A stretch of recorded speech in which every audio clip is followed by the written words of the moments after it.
Kalau nggak mau lelah, lelah itu adanya di surga Allah SWT.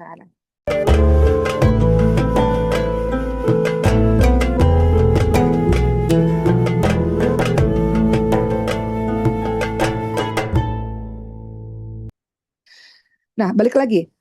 Lelahnya manusia dalam beribadah. Contohnya misalnya pada saat para jemaah haji sedang melakukan wukuf di Padang Arafah. Apa kata Nabi Muhammad SAW? Sesungguhnya Allah membanggakan penduduk Arafah.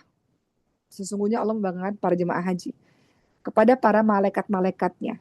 Dan Allah SWT berfirman, lihatlah wahai para malaikat hamba-hambaku ini. Mereka datang dengan kondisi lusuh dan berdebu. Mereka datang dari berbagai macam negara dalam kondisi yang lusuh dan juga berdebu. Ya, artinya apa? Artinya Allah membanggakan orang yang lelah, yang sedang beribadah kepada Allah. Kalian penghafal Quran di sini.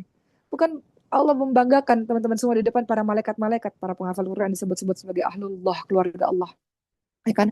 Allah banggakan di hadapan para malaikat. Teman-teman yang sedang mencari nafkah, bukan mencari nafkah ya, bekerja untuk menghidupi keluarganya. Betapa Allah membanggakan kalian semua di depan para malaikat-malaikatnya. Sebagaimana Allah banggakan, lihatlah ini orang-orang haji ini. Yang mereka dalam keadaan yang sangat lelah masih terus beribadah gitu.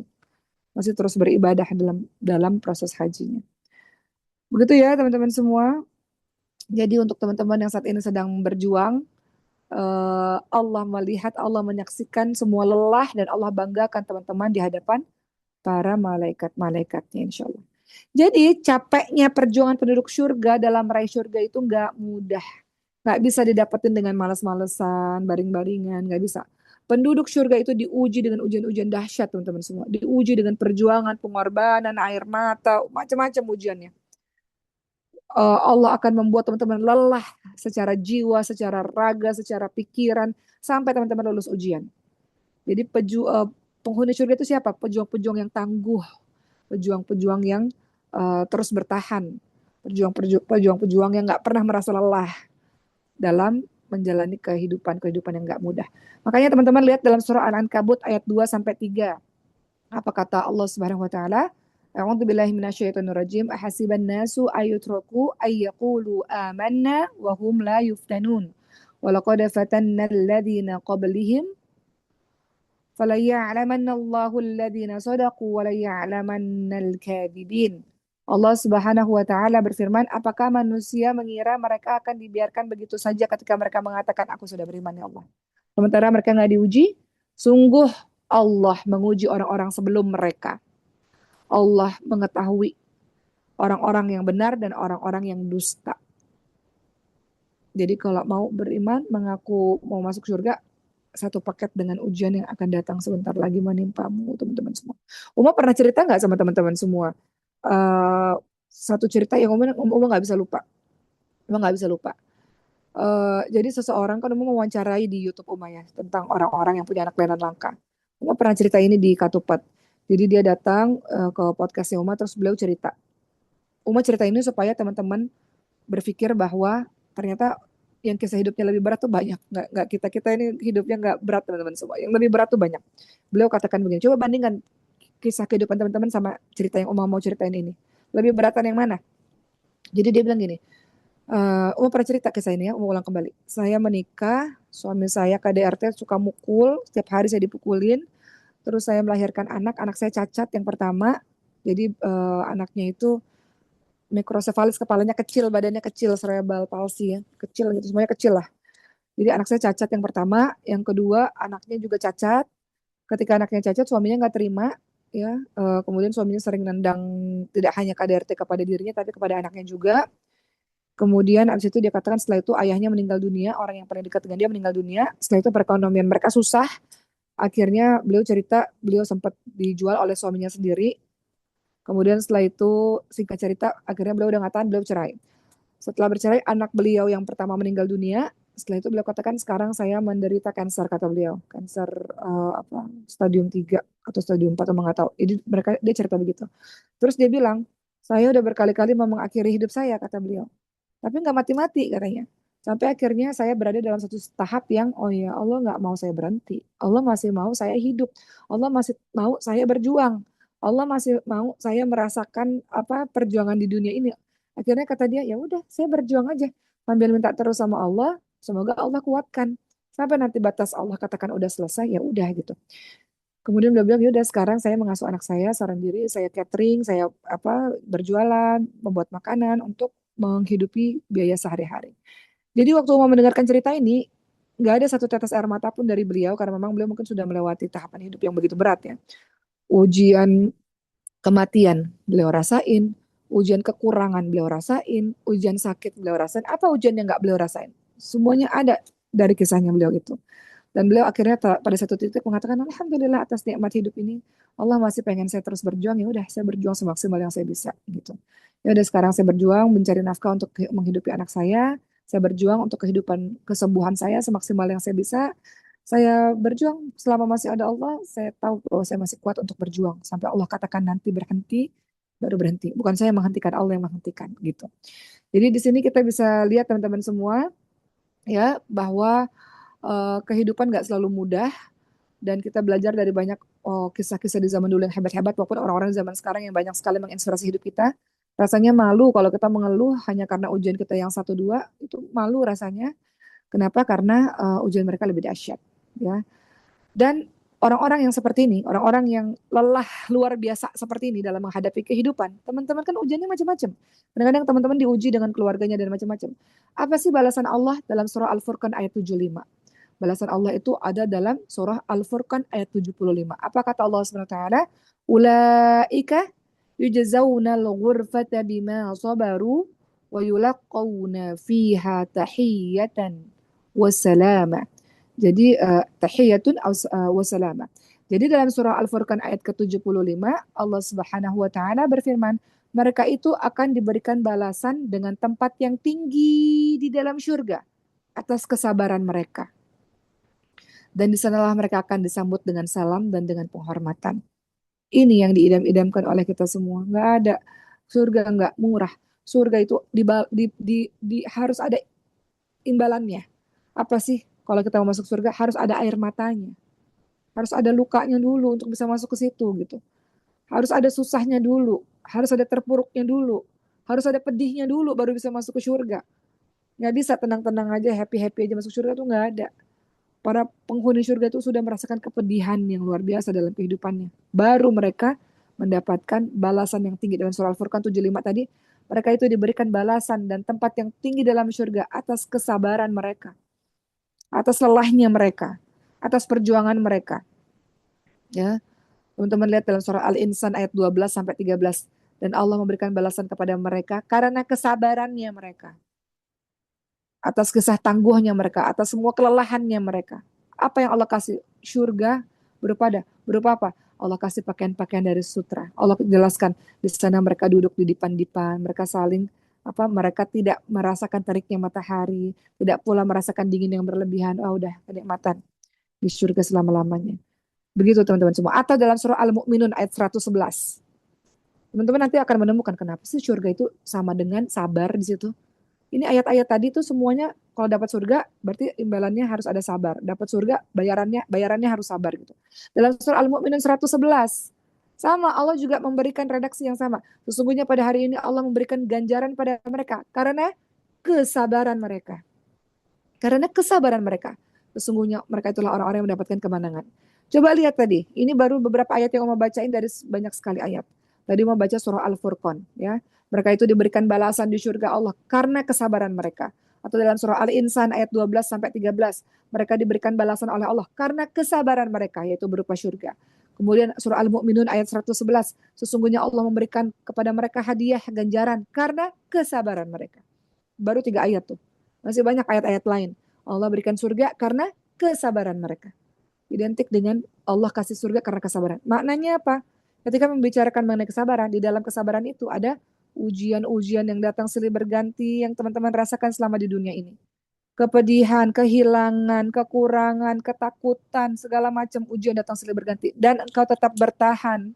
Engkau lelah tapi engkau tetap bertahan. Bertahan lelah yang diridhoi oleh Allah. Ya, engkau lelah kan teman-teman semua. Uma kadang-kadang berdoa sama Allah, ya Allah saya capek ya Allah. Capek ya Allah, capek. Tolong kasih petunjuk ya Allah, tolong kasih pertolongan, tolong kasih jalan pembuka ya Allah. Capek. Siti Maryam di dalam surah Ali Imran maupun surah Maryam, itu kisahnya Siti Maryam yang banyak diceritakan di situ. Beliau katakan, ya Allah, andai kan aku nggak pernah dilahirkan di dunia ini, ya Allah. Karena beliau dapat ujian tiba-tiba hamil, ya kan, nggak punya suami, dan beliau apa dicaci maki nantinya dengan kaumnya. Seolah-olah Siti Maryam berkata, ya Allah, mendingan aku nggak ada di dunia ini, ya Allah. Beliau berkata begitu. Capek, ya Allah, capek. Gitu. Capek, tapi capeknya nggak berhenti. Capek iya dengan ujian-ujian dahsyat atau capek dengan amal ibadah yang terus kita lakukan, tapi kita nggak berhenti gitu. Kita tetap berjalan sesuai dengan koridor, sesuai dengan yang diridhoi oleh Allah SWT. Orang-orang inilah yang mendapatkan surga yang sudah tadi Uma sampaikan di dalam ayat-ayat yang sudah Uma bacakan.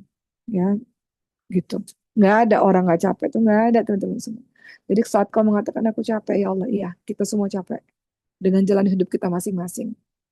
Kita semua capek dengan jalan hidup kita masing-masing. Kita semua capek dengan cerita kita masing-masing. Tapi capek kita nggak lantas buat kita berhenti, teman-teman semua.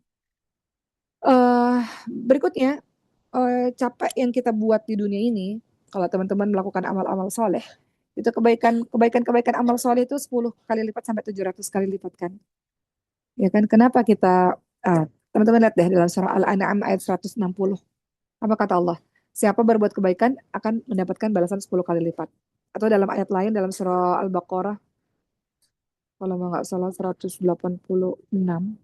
no, no, 261, itu Al-Baqarah 261.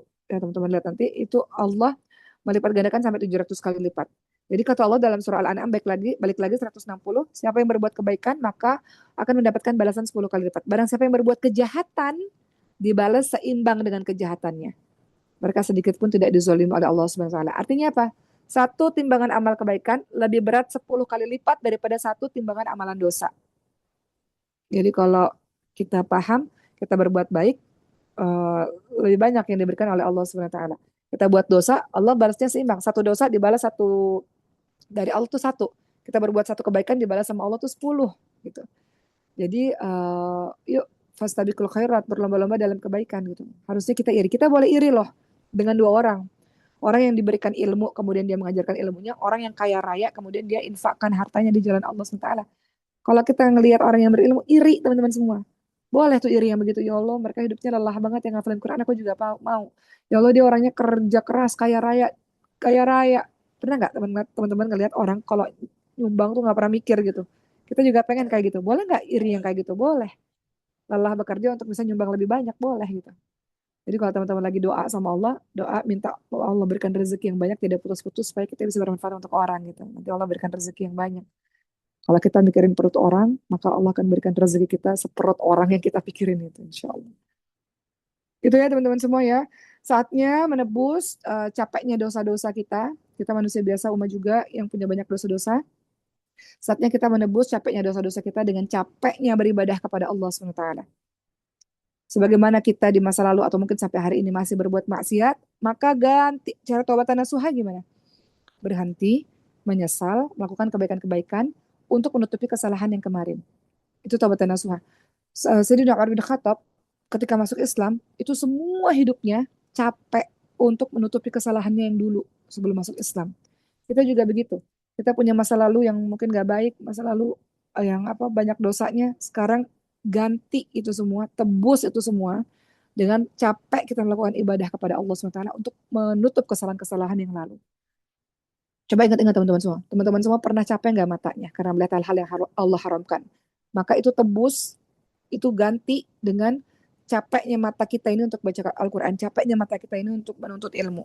Teman-teman pernah nggak capek kakinya ini melangkah ke tempat maksiat? Sekarang ganti, tutup yang kemarin itu dengan capeknya kaki kita ini melangkah ke majelis-majelis ilmu. Begitu pula telinga. Telinga ini pernah capek nggak ngedengerin sesuatu maksiat? Ganti sekarang. Telinga ini capek untuk mendengarkan ayat-ayat Allah. Dan seluruh anggota badan yang pernah bermaksiat.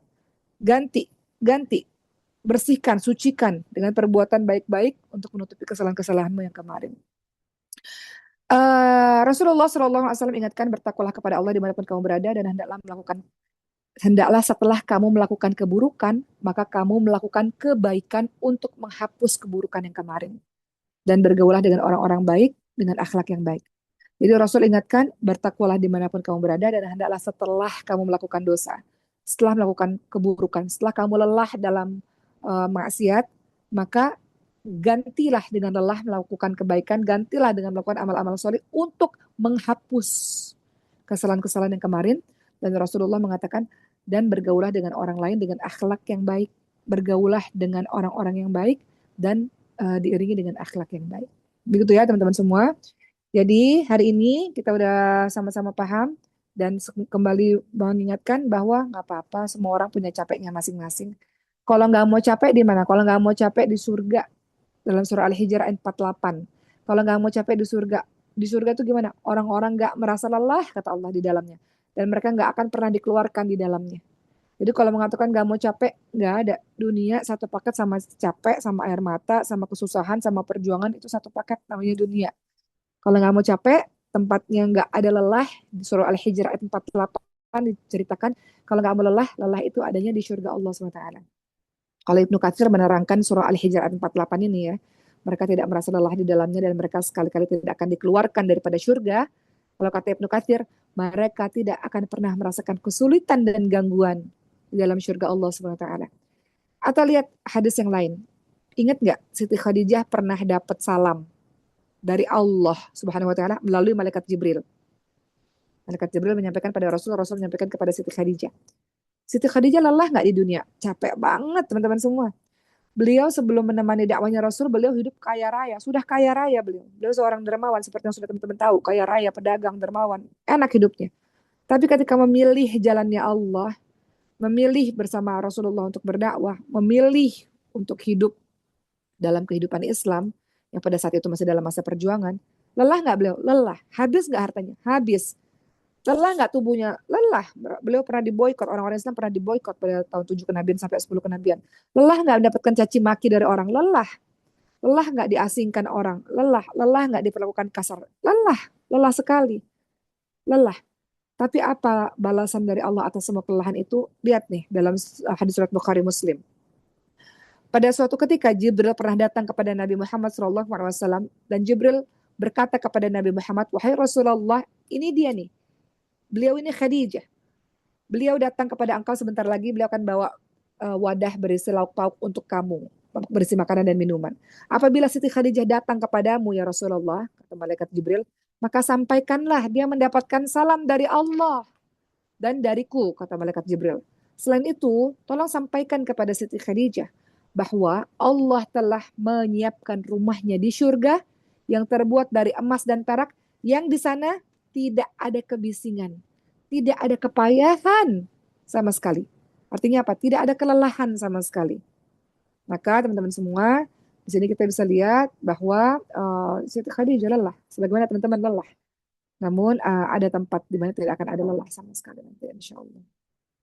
Begitu ya teman-teman semua. Jadi terakhir dari Uma mungkin pada hari ini, lawan musuh kita itu adalah kemalasan. Musuh kita itu adalah malas. Jangan jadi orang-orang malas teman-teman semua. Orang-orang di zaman dulu mereka sibuk dalam mencari ilmu. Orang-orang di zaman dulu mereka sibuk dalam menghafalkan Quran. Jangan malas. Jangan malas. Lihat surah An-Nisa 142. Orang munafik itu siapa sih? Orang yang malas. Orang munafik itu, mereka itu hendak menipu Allah. Mereka itu apabila mereka berdiri untuk sholat, mereka berdirinya dengan malas. Mereka melakukannya dengan malas. Mereka melakukan sholat itu untuk riak saja di hadapan manusia. Mereka nggak mengingat Allah kecuali sedikit. Ini orang-orang malas. Ini orang-orang munafik. Ya, orang-orang malas. Kemudian dalam surat Taubah 54 Allah mencela orang-orang malas. Taubah ayat 54. Ya. Mereka tidak mengerjakan sholat kecuali dengan rasa malas. Mereka tidak berinfak kecuali dengan terpaksa. Orang-orang ini yang Allah nggak terima nih, orang-orang malas-malas seperti ini. Jadi teman-teman semua nggak ada bermalas-malasan di dunia, nggak ada. Semua hal harus diusahakan, diupayakan, dipaksakan. Ibadah itu harus dipaksakan. Teman-teman tidur nih, dalam hadis surat Bukhari Muslim dijelaskan kan, kalau kita tidur setan tuh ada 3 tali di kita nih, 3 tali. Kalau kita bangun, ya, kemudian setan akan mengatakan malam masih panjang, tidur lagi, tidur lagi. Tapi kalau kita bangun, kemudian kita berzikir kepada Allah SWT, terlepas satu ikatan. Kita bangun terus alhamdulillahilladzi ahyana ba'da ma amatana wa ilaihi nusyur misalnya, lepas satu ikatan. Masih duduk di atas kasur tuh, terus kemudian kita berwudu, lepas lagi satu ikatan. Setelah berwudu, kemudian kita melaksanakan sholat malam itu, lepas lagi satu ikatan. Maka terlepaslah semua ikatan. Maka kata Rasul, ketika dia sudah melakukan itu di sholat malamnya, dia akan bangun di pagi hari dalam keadaan yang bersemangat. Jiwanya akan baik. Tapi kalau tidak, dia akan bangun dalam keadaan yang buruk dan jiwanya malas. Ya, begitu ya teman-teman semua. Jadi, kalau nggak mau malas adalah bangun di awal hari. Tidurnya cepat, bangun di awal hari. Karena itu yang membuat malas itu hilang. Teman-teman pernah ngerasain bedanya nggak? Teman-teman bangun tiba-tiba udah 9 pagi misalnya. Badannya pegel, sakit-sakitan, dan malas. Seharian malas. Beda sama orang yang tidurnya cepat, bangunnya jam 3 pagi atau jam 4 pagi lah. Misalnya jam 4 pagi, dia udah mengawali hari dengan baca Quran, dia sudah mengawali hari dengan zikir. Hidupnya pagi-pagi itu udah sangat bersemangat. Nggak ada lagi rasa malas-malas. Dan jangan lupa untuk senantiasa berdoa. Ada doa yang diajarkan oleh Rasulullah SAW untuk nggak malas, untuk senantiasa nggak lelah ya dalam melakukan aktivitas-aktivitas kebaikan. Allahumma inni a'udzubika minal ajzi. Allahumma inni a'udzubika minal ajzi wal kasal, kemudian wal juban wal haram wal bukhl wa a'udzu bika min adzabil qabr wa min fitnatil mahya wal mamat. Apa artinya? Ya Allah, aku berlindung kepadamu ya Allah dari kelemahan. Aku berlindung padamu ya Allah dari kemalasan. Aku berlindung padamu ya Allah dari ketakutan, dari kepikunan, dari kekikiran. Aku berlindung kepadamu ya Allah dari azab kubur. Aku berlindung kepadamu ya Allah dari fitnah kehidupan dan kematian. Wah, ini doanya penting banget. Penting banget untuk teman-teman baca. Maka barang siapa yang terus-menerus dalam kemalasan, maka harapannya akan sirna. Barang siapa yang terbiasa malas, yang kalau lelah dikit beristirahatnya kepanjangan gitu ya, maka dia akan kehilangan kehilangan kehilangan banyak hal dalam hidupnya. Maka mudah-mudahan hari ini tidak ada lagi malas-malas dalam kehidupan kita. Kalau futur, iman turun sedikit, istirahat sedikit boleh, tapi lanjutkan lagi untuk terus berjuang. Semua lelahmu, keringatmu, air matamu, capekmu, perjuanganmu itu Allah lihat. Dan kita udah tahu bahwa di surga itu adalah tempat yang tidak ada lelah sama sekali, insya Allah. Gitu ya teman-teman semua, terima kasih untuk hari ini. Kita akan kembali lagi bertemu di Jumat depan. Terus menerus berdoa sama Allah agar kita dihindari dari rasa malas dan kita dikasih circle pergaulan yang bersemangat dalam menuntut ilmu, bersemangat untuk menjadi orang-orang yang lebih baik, bersemangat untuk menjadi orang-orang hebat. Jangan masuk ke circle-circle yang toksik, circle-circle yang membuat kita jatuh, circle-circle yang negatif. Circle yang negatif tuh circle yang berisi ketika ngumpul kerjanya ngomongin orang, ketika ngumpul kerjanya nyakitin orang, ketika ngumpul ada maksiat baru yang dibuat. Nah itu circle-circle toksik yang hidup kita berlari teman-teman. Semua kita nggak sempat mengerjakan hal-hal yang seperti itu. Gitu ya, mudah-mudahan teman-teman waktunya produktif untuk mengisi hari-hari dengan hal-hal yang positif untuk diri sendiri dan membawa kebermanfaatan untuk orang. Kalau kata Rasul, orang yang paling bermanfaat itu adalah khairunas anfa'uhum linnas. Orang yang bermanfaat itu adalah orang yang hidupnya berguna untuk orang lain. Gimana bisa berguna kalau kita sendiri nggak ada isinya, kalau kita kosong? Kita nggak akan bisa memberikan ilmu kalau kita kosong. Kita nggak akan bisa memberikan tenaga kita untuk bantu orang sebagai volunteer kalau kitanya lemah. Kita nggak akan bisa memberikan sodako kalau kitanya fakir miskin, ya kan? Maka kitanya harus semangat dulu untuk mencukupkan diri kita supaya kita bisa ngasih kepada orang, supaya kita bisa bermanfaat untuk orang. Begitu teman-teman semua. Uma minta ampun kepada Allah atas semua kata-kata yang salah. Terima kasih untuk hari ini. Kita jumpa lagi Jumat depan. Uma minta maaf hari ini langsung live, langsung meninggalkan room. Nanti akan meninggalkan Zoom ini. Nanti Ustadz akan menyampaikan doa karena Uma harus langsung bertemu dengan teman-teman Maskal Hufaz yang sudah berkumpul di sini ya bersama dengan mereka. Terima kasih. Kita ketemu lagi Jumat depan teman-teman semua. Mohon maaf lahir batin. Teman-teman komen di grup kira-kira mau tema tentang apa nanti kita akan bahas. Kesimpulan dari hari ini adalah bersemangat menjalani hari-hari, bersemangat melewati ujian satu dengan ujian yang lainnya, bersemangat bahwa hidup kita cerah insya Allah. Jangan pernah berpikir mau bunuh diri karena beberapa orang datang kepada Uma dan mereka mau bunuh diri. Jangan menghentikan hidup yang sudah Allah berikan kesempatan hidup itu untuk kita. Allah masih pengen kita beribadah kepadanya. Allah masih ingin kita menangis untuk melakukan pertaubatan kepadanya. Allah masih ingin kita memperpanjang sujud kita. Allah masih ingin kita memperbanyak dan itqan, melancarkan hafalan Quran kita. Allah masih kasih waktu kita untuk banyak beribadah kepada Allah, gunakan itu dengan sebaik-baiknya. Positif terus, syiarkan atau sebarkan positive vibes-nya kepada teman-teman yang lain. Hidup kita produktif, hidup kita bermanfaat insya Allah.